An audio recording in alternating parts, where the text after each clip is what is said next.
ہوتی وہاں جسم بہت قیمتی ہوتے ہیں۔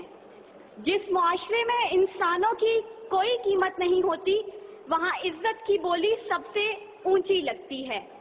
جس معاشرے میں انسانوں کی کوئی قیمت نہیں ہوتی وہاں بنت ہوا سرے بادات طبلے کی تھاپ پر ناچتی ہے، اور جس معاشرے میں انسانوں کی کوئی قیمت نہیں ہوتی وہاں بھوک تہذیب کے آداب بھلا دیتی ہے۔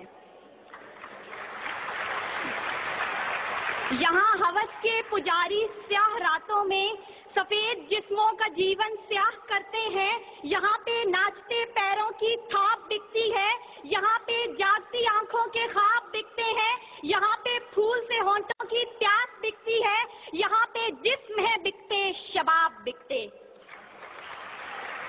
عالی وقار بھوک 2 وقت کی روٹی کے عوض بنت ہوا کو ابن آدم کی ہوس کا نشانہ بننے پر مجبور کر دیتی ہے، لیکن کہیں کوئی قیامت نہیں اترتی۔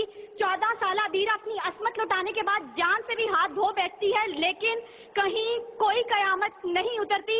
تھر کی جلتی ریت پر ننگے پاؤں چلنے والی قوم کا صدر اسلام آباد کی سڑکوں پر مرسیڈیز میں سفر کرتا ہے، لیکن کہیں کوئی قیامت نہیں اترتی۔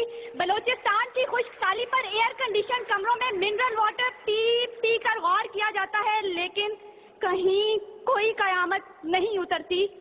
یہ شاہراہیں اسی واسطے بنی تھیں کیا کہ ان پر دیس کی جنتا سسک سسک کر مرے؟ زمینیں کیا اسی کارن اناج اگلا تھا کہ نسل آدم و حوا بلک بلک کر مرے؟ ملے اسی لیے ریشم کے ڈھیر بنتی ہیں کہ دخترانے وطن تار تار کو ترسے؟ چمن کو اسی لیے مالی نے خون سے سینچا تھا کہ اس کی اپنی نگاہیں بہار کو ترسیں۔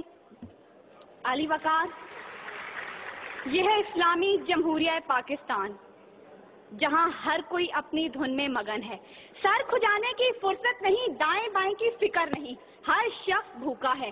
کوئی اقتدار کا طالب ہے تو کوئی شہرت کا بھوکا، کوئی دولت کا پرستار ہے تو کوئی پیٹ کا بھوکا، کوئی بھنگ کے ایک پیالے کے عوض اپنا سب کچھ نچھاور کرنے پر آمادہ تو کوئی طاقت کا بھوکا۔ کہت الرجال بڑھتا چلا جا رہا ہے، تہذیب و تمدن کے پیمانے ٹوٹ پھوٹ کا شکار ہو کر وقت کی ناقدری کا گلہ کر رہے ہیں، ہم زوال کی آخری حدوں کے بھی آخر پر پہنچ چکے ہیں، انصاف مہیا کرنے والے ادارے سسک سسک کر دم توڑ رہے ہیں، ہر طرف سے ایک ہی پکار سنائی دیتی ہے، بھوک تہذیب کے آداب بھلا دیتی ہے۔ عالی وقار سنیے سنیے، اگر آپ سن سکتے ہیں کہ جب بوڑھے پروفیسر کو 6 ماہ تک پینشن نہ ملی تو اپنی کن پٹی پر پستول رکھ کر بولا تھا، میرا پاکستان ہے یہ تیرا پاکستان ہے۔ سنیے اگر آپ سن سکتے ہیں جب تسنیم سولنگی بھوکے کتوں کا نوالہ تر بنی تو بولی، پڑے ہیں گم کٹہرے عدالتیں چپ ہیں۔ سنیے اگر آپ سن سکتے ہیں جب مزدور شام کو خالی ہاتھ گھر لوٹا تو اپنے بچوں سے نظریں چراتے ہوئے بولا، ہے تلخ بہت بندائے مزدور کے اوقات۔ سنیے اگر آپ سن سکتے ہیں کہ وزیر اعظم کی کھلی کچہری میں خود سوزی کرنے والا شخص بولا تھا، میں بھی پاکستان ہوں تو بھی پاکستان ہے۔ سنیے اگر آپ سن سکتے ہیں جب جاگیردار کے دستگیر غریب ہاری کی بیٹی کو اٹھا کر لے کے گئے تھے تو وہ بولا تھا، آواز دو انصاف کو، انصاف کہاں ہے؟ سنیے اگر آپ سن سکتے ہیں کہ ڈما ڈولا کے بے گور و کفن لاشیں چلا چلا کر کہہ رہے ہیں، نوید دو انسان کو کہ انسان مر گیا۔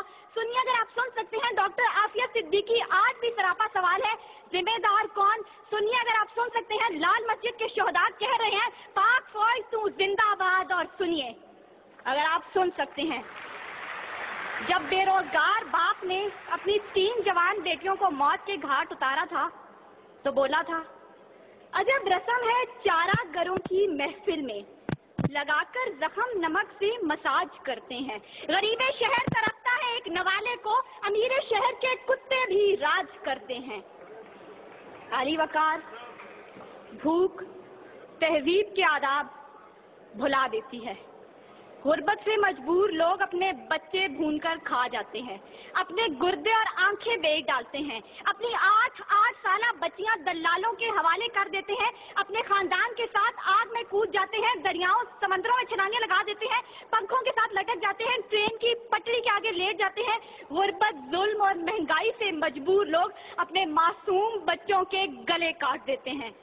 عالی وقار صدارت، وزارت اور عمارت کے بھوکے تہذیبی اقدار کو پامال کر دیتے ہیں. کبھی تو چند کھوٹے سکوں کے عوض قوم کی بیٹیوں کو بیچ ڈالتے ہیں، تو کبھی مساجد کا تقدس پامال کرتے ہوئے انہیں لہو رنگ کرتے ہیں، اور کبھی اپنی ہی عوام سے کہتے ہیں میں تمہیں وہاں سے نشانہ بناؤں گا کہ تمہیں پتہ بھی نہیں چلے گا. جب لوگ یہ کہتے ہیں خدا دیکھ رہا ہے، میں سوچنے لگتا ہوں کیا دیکھ رہا ہے.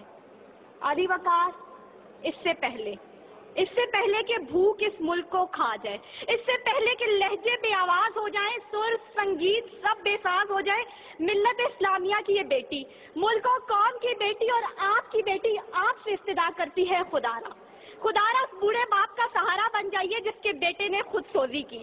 خدارا اس عورت کے آنسو پوئیں ڈالیے جس کی بیٹی جاگیردار کی ہوس کا نشانہ بنی. اور خدارا ان معصوم بچوں کے سر پر دستے شفقت رکھیے جن کا باپ پولیس مقابلے میں مارا گیا. ان اشعار کے ساتھ ہی موضوع زیر بحث سمیٹتی ہوں. ستم ظریفی وقت نے کلیوں کی نزاکت کو، دلوں کی محبت کو اس طرح سے مسئلہ ہے، اس طرح سے کچلا ہے کہ زندگی اذیت ہے اور سانس کی بھی قیمت ہے. کس کا ہاتھ ہے جو خون سے رنگا نہیں، کس کا گریباں ہے جو گرفت سے بچا نہیں. صدائے موت آتی ہے شہر بھر کی گلیوں سے، خون کی بو آتی ہے پھولوں اور کلیوں سے. شکریہ.